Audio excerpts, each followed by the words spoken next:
이 시간 하나님께서 우리에게 주시는 말씀은 역대상 22장 구약성경 643쪽입니다. 우리 함께 드라마 바이블로 하나님의 말씀을 먼저 듣겠습니다. 제22장.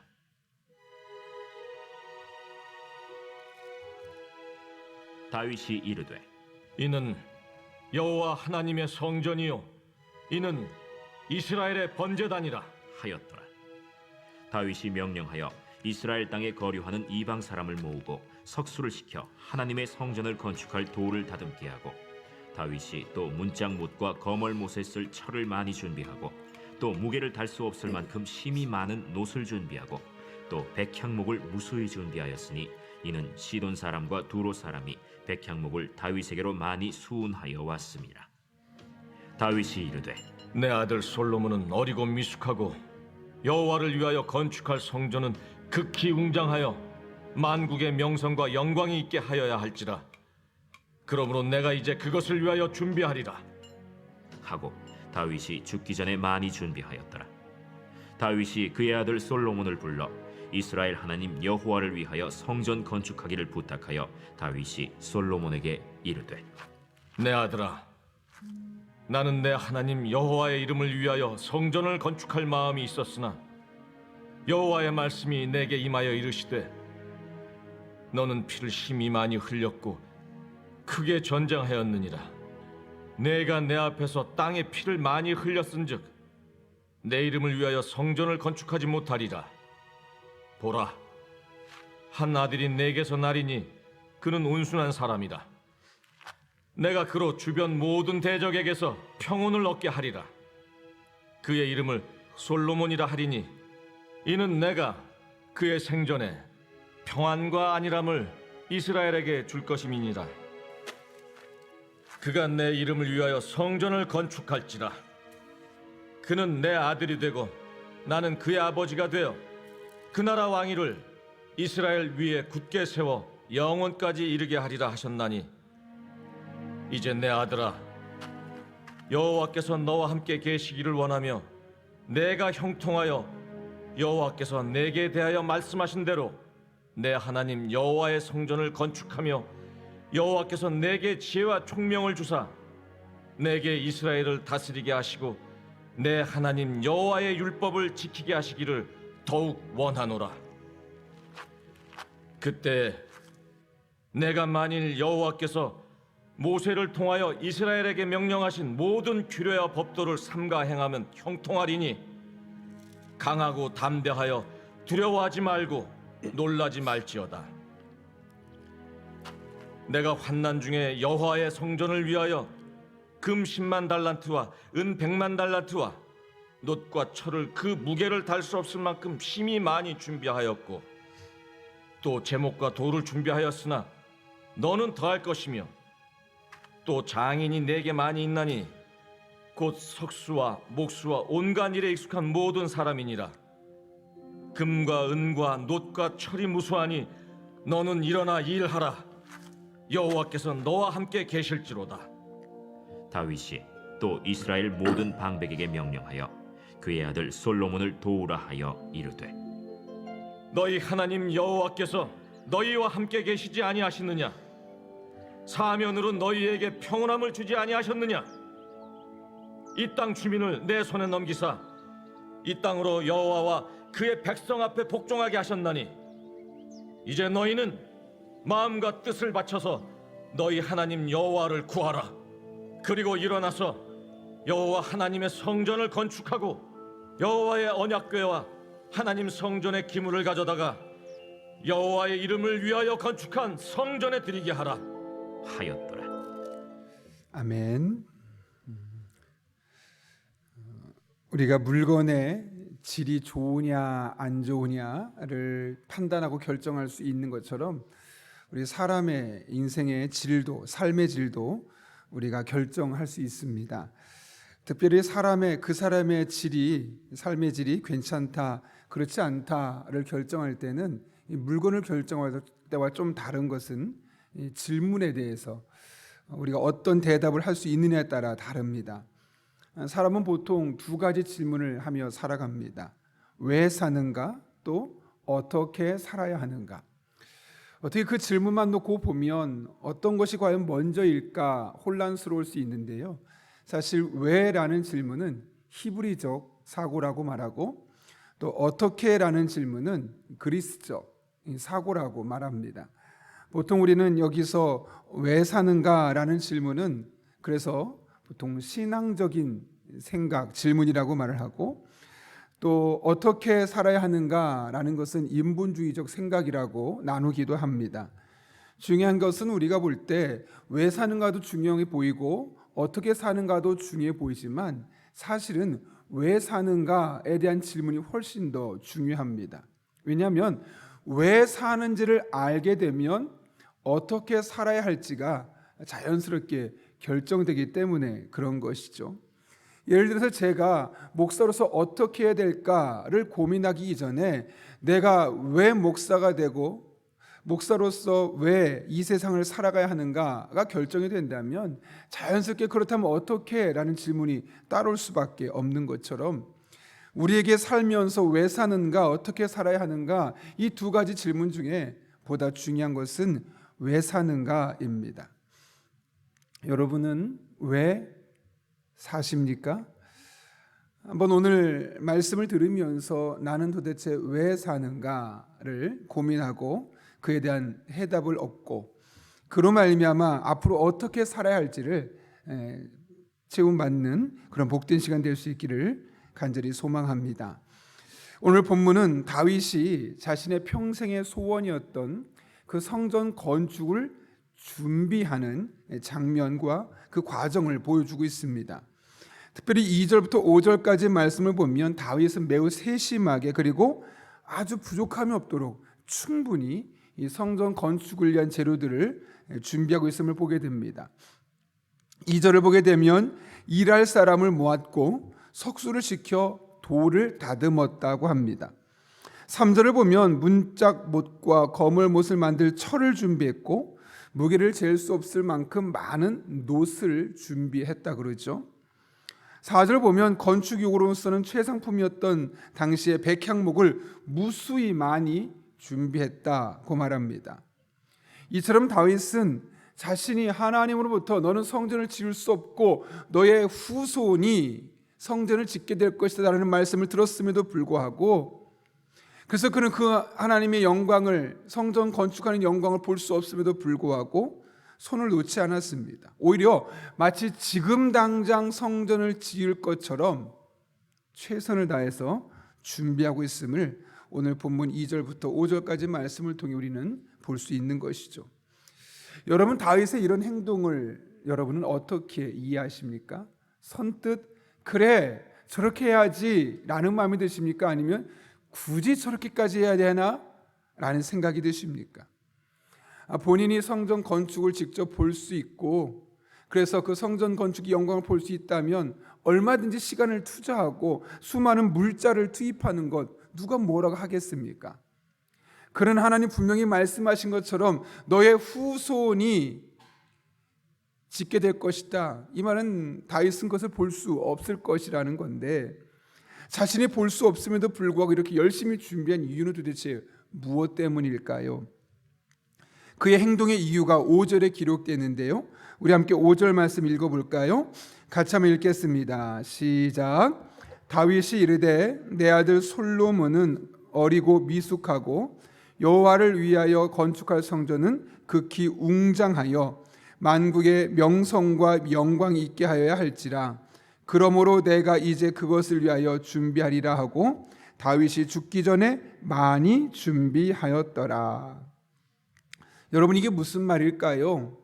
다윗이 솔로몬을 믿지 못해서 그렇게 했다는 건가요? 표면적으로 보면 그렇게 보이지만 실상은 그렇지 않습니다. 어떻게 이 사실을 알 수 있느냐? 다윗의 독백을 보십시오. 뭐라고 말하냐면 내가 이제 그것을 위하여 준비하리라 라고 말합니다. 여기서 그것은 도대체 무엇일까요? 발 앞에 있는 만국의 명성과 영광이 있게 하여야 할지라 입니다. 무슨 말이냐면 다윗이 성전 건축 준비에 이와 같이 열의를 다하고 정말 진심으로 준비하게 됐던 이유는 성전이 하나님의 영광을 드러내는 것이기 때문에 그를 위해서 자신이 이처럼 헌신하게 되었노라 라고 말씀하고 있다는 것이죠. 중요한 것은 지금 이 말을 하고 있는 시점의 다윗의 상태입니다. 열왕기하 1장에 의하면 다윗은 나이가 많아 늙었고 이불을 덮어도 따뜻하지 아니하였다라고 말합니다. 어르신들에게 죄송합니다. 죽을 날이 가까웠던 시점이라는 거죠. 그렇다면 그는 아무리 지금 열심히 준비했어도 성전 건축을 볼 수 있을 확률은 거의 1, 2%밖에 안 될 정도로 미미합니다. 이제 은퇴했고 더 이상 성전 건축을 볼 수 있는 상황이 아닐 정도로 그의 건강이 많이 약해졌기 때문에 그렇습니다. 그런데도 5절 끝부분을 보면 다윗이 죽기 전에 많이 준비했다라고 오늘 본문은 묘사하고 있죠. 이게 무슨 말이겠습니까? 자신의 마지막을 어쩌면 그냥 침대에 누워서 겨우겨우 걸으면서 하루하루 준비하고 자기의 일상을 소비할 수 있는 삶이었음에도 불구하고 그 자신의 마지막을 하나님의 영광을 위해 또 후대 믿음을 위해서 헌신했다는 것을 오늘 본문은 우리에게 말씀해 주고 있는 것이죠. 실제로 이어지는 말씀을 보게 되면 6절부터 16절까지의 말씀을 통해서 하나님께서 솔로몬에게 성전을 건축하게 하셨다라는 사실을 솔로몬을 불러서 이야기합니다. 그리고 앞으로 하나님을 어떻게 섬겨야 할지 솔로몬에게 신신당부하지요. 그리고 17절부터 19절까지 말씀 보게 되면 방백, 즉 자신의 뒤를 이어 솔로몬과 함께 이 이스라엘을 다스릴 그 당시의 지도자들 다 불러 모으고 솔로몬의 성전을 건축할 때 그것을 잘 돕고 하나님의 은혜를 기억하며 하나님을 구하는 사람들이 되어라 라고 권면하며 명령하는 것을 보게 됩니다. 이렇게 다윗의 행동을 보게 되면 다윗의 관심은 부족한 아들의 뒷바라지가 아니었음을 볼 수 있습니다. 그의 관심은 오직 하나, 하나님께 영광 돌리는 삶이었습니다. 그래서 이것을 위해서 자신의 노년의 삶, 자신의 모든 힘을 동원해서 성전 건축을 위한 준비 과정에 착수했음을 보여주고 있는 것이죠. 여러분, 오늘 다윗의 모습을 보면서 여러분은 어떤 마음이 드십니까? 아예 자기도 누리지 못할 것 뭘 그렇게까지 수고하고 힘들게 고생하나, 참 바보 같다, 어리석다, 이런 생각이 드십니까? 아니면 자신은 누릴 수 없지만 하나님의 영광을 위해 그리고 남아있는 후손들을 위해 남은 자신의 삶을 희생하고 헌신하는 그 모습을 보며 마음에 도전을 받습니까? 사도 바울은 고린도전서 10장 31절에서 이렇게 우리에게 권면했죠. 그런즉 너희가 먹든지 마시든지 무엇을 하든지 다 하나님의 영광을 위하여 하라. 먹고 마시는 것은 우리 인간 생활의 일차적인 욕구를 충족하기 위한 아주 기본적인 생활입니다. 뭐 엄청나게 시간을 들이고 에너지를 들이고 그래서 고민하고 결정할 일들이 아니라 그냥 매 순간 해야만 하는, 누구나 자연스럽게 해야만 하는 그런 일차원적인 일입니다. 그런 것조차도 많이 고민하고 많은 돈이 들어가고 많은 에너지가 들어가는 일들만 하나님께 영광되는 거 하고 그렇지 않은 것은 그 상황에 따라서 해라라고 말하는 것이 아니라 아주 일차원적인 먹고 마시는 이 일조차도 다 하나님의 영광을 위한 삶이 되어야 할 것을 우리에게 말씀하고 있는 것이죠. 여러분, 먹든지 마시든지 무엇을 하든지 다 하나님의 영광을 위하여 하라. 이것을 다른 말로 바꾸면 무엇이겠습니까? 모든 일을 하나님의 영광을 위해 하는데 그 하나님의 영광이라는 것이 우리의 삶의 크고 작은 일들의 결정의 기준이 되어야 한다는 것이죠.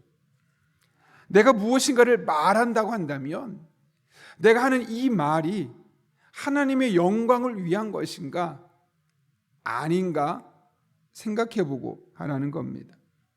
그리고 그것이 하나님의 영광을 위한 것이라면 거리낌 없이 해야겠죠. 그러나 그것이 하나님의 영광을 가려야만 하는 것이라면 내가 말하고 싶어 죽겠어도 입을 다물고 아무 말도 하지 않는 것, 그것이 하나님의 영광을 위해서 말하고 멈춘 행동입니다. 내가 그냥 하고 싶기 때문에, 내 감정을 소비하고 싶어서, 억울한 마음을 토로하고 싶어서, 나만 손해보고 싶지 않아서 하는 말이 아니라, 이 말을 내뱉기 전에 내가 이 말을 하면 하나님의 영광을 올릴 것인가, 오히려 하나님의 영광을 가로막을 것인가, 그 말 한마디도 한번 고민해보고 할 수 있어야 된다는 것이겠죠. 말뿐이겠습니까? 다른 모든 행동의 기준이 하나님의 영광을 위한 것이어야 되겠죠. 이 음식을 먹어야 될까 말아야 될까? 이 비싼 음식에 손을 대야 될까 말아야 될까? 정말 이 물건 꼭 사고 싶은데, 너무너무 사고 싶은데 사는 게 하나님의 영광을 위한 것일까?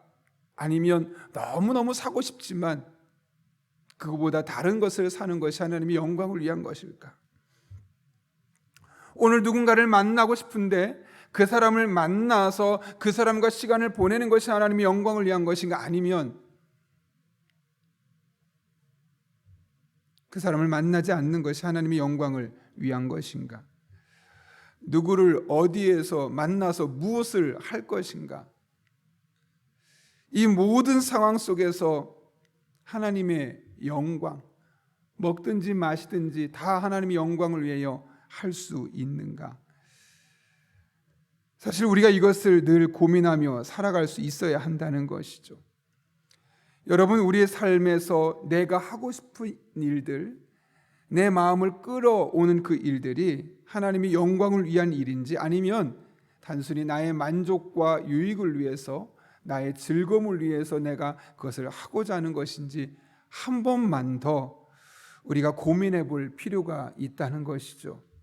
그리고 과감하게 하나님의 영광을 위한 일들을 우리는 선택해야만 한다는 겁니다. 물론 그러다 보면 정말 하고 싶은데 포기해야만 하는 것들도 있습니다. 가고 싶은데 가지 못할 수 있고, 갖고 싶은데 갖지 못할 수 있습니다. 그래도 우리는 그렇게 해야만 한다는 것이죠. 우리는 나의 만족과 유익을 채워가며 살아가는 사람들이 아닙니다. 물론 우리에게도 우리의 만족과 유익이 기본적으로 필요하지만, 나의 만족과 유익에 있고 그것 하나님의 영광이 있을 때 이것이 충돌을 일으킨다면 나의 만족과 유익을 우리는 내려놓고 하나님의 영광을 위한 일을 선택할 수 있을 만한 결단을 내릴 수 있을 때 우리는 진정한 그리스도인이라고 할 수 있을 것입니다. 여러분, 오늘 한번 그렇게 살아보시면 어떻겠습니까? 날마다 살기 어려울 수 있습니다. 그러나 오늘 하루 정도 적어도 아침부터 저녁까지 내가 어떻게 하든 이것을 기억하리라, 하나님의 영광을 위하여 말하고 행동하고 크고 작은 일들을 한번 고민해보고 결정해 보십시오. 우리의 말이 얼마나 많이 달라질까요? 우리의 선택을 할 때 그 기준에 말미암아서 우리가 하는 일들이 얼마나 많은 과거와 다른 변화가 있을까요? 바라긴 오늘 새벽의 결단이 오늘 하루 종일 여러분 한 분 한 분을 통해 드러날 수 있기를, 그래서 우리가 먹든지 마시든지 무엇을 하든지 하나님의 영광을 위해 살아가고, 오늘 다윗처럼 자신은 볼 수 없고 자신은 누릴 수 없는 것임에도 불구하고 하나님의 영광을 위한 일에 자신의 남은 한평생을 올인했던 것처럼 우리 또한 늘 하나님의 영광을 위해 살아가는 그런 하나님의 사람들 될 수 있기를 예수님의 이름으로 축원합니다. 함께 기도하겠습니다. 거룩하신 아버지 하나님, 우리에게 매일매일의 일상은 수많은 선택과 그 선택의 결과에 따른 삶이 우리의 현실 속의 삶임을 깨닫게 됩니다. 우리의 모든 선택의 기준이 도대체 무엇이었는지 오늘 하루 다시 한번 점검해 보게 됩니다. 하나님의 영광을 위한 것이었는지, 나의 만족과 유익과 즐거움을 위한 것이었는지 한번 돌아보며 오늘 먹든지 마시든지 다 하나님의 영광을 위하여 하는, 다윗처럼 우리의 남은 한 평생을 하나님의 영광을 위해 온전히 헌신하며 나갈 수 있는 그런 믿음의 사람들 될 수 있도록 주님 친히 함께 해주셔서 오늘만 그렇게 하나님과 가까워지는 삶이 아니라 우리의 일상이 하나님과 더욱더 가까워지고 하나님께서 원하시는 결정들을 내리고 그렇게 하나님과 혼연이 일체가 되어 우리의 남은 한 평생 믿음으로 살아갈 수 있는 주의 종들 되게 하여 주옵소서. 함께 하시길 간절히 바라오며 예수님의 이름으로 기도하옵나이다. 아멘.